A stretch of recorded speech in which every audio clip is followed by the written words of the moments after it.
இதற்கு முந்தைய அதிமுக ஆட்சியில் மகளிர் சுய உதவிக்குழு கண்காணிப்பாளர்களாக நியமனம் செய்யப்பட்ட 406 பெண்கள் தங்களுக்கு மீண்டும் பணி வழங்க அரசுக்கு கோரிக்கை விடுத்துள்ளனர். 2005ஆம் ஆண்டு அதிமுக ஆட்சியில் மகளிர் சுய உதவிக் குழுக்களை கண்காணிக்க வட்டார அளவிலான கண்காணிப்பாளராக 406 பெண்கள் தேர்வு செய்யப்பட்டனர். 6 மாத கால பணி என அறிவிக்கப்பட்டு பின்னர் 3 மாதம் பணி நீட்டிக்கப்பட்ட இவர்களை 2006ஆம் ஆண்டு ஏப்ரல் 6ஆம் தேதி காரணம் ஏதும் அறிவிக்காமல் பணியிலிருந்து விடுவிக்க உத்தரவிடப்பட்டது. அதன்பின் திமுக அரசில் பணி வழங்கப்படவில்லை. இந்நிலையில் தங்களுக்கு மீண்டும் பணி வழங்க கோரி இவர்கள் தமிழக அரசுக்கு கோரிக்கை வைத்துள்ளனர். எங்களோட பணியோட பேர் மகளிர் சுயஉதவி குழுக்களை கண்காணிக்கிறதுக்கு, அந்த மகளிர் சுயஉதவி குழுக்கள் ஆரம்பிக்கிறது இதெல்லாம் தொண்டு நிறுவனம் செஞ்சுட்டு இருந்தாங்க.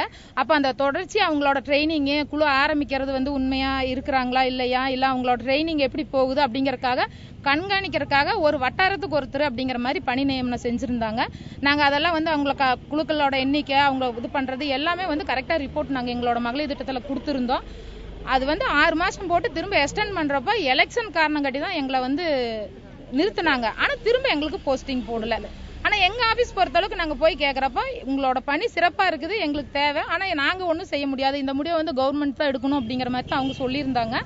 ஆனா எங்களுக்கு கவர்மெண்ட் சைட்ல இருந்து எந்த நியாயமும் கிடைக்கல. அம்மா எங்களுக்கு மறுவாழ்வு கொடுக்கணும் நாங்க நினைக்கிறோம். அந்த வேலை எங்களுக்கு பணி நியமனம் கொடுக்கணும். கொடுத்தா இன்னும் மகளிர் சுய குழுக்களோட வளர்ச்சி இன்னும் நல்லா இருக்கும். தங்கள் கோரிக்கை குறித்து 17 மாவட்டங்களைச் சேர்ந்த பெண்கள் போயஸ் தோட்டத்தில் முதல்வர் இல்லத்தில் மனு அளித்தனர்.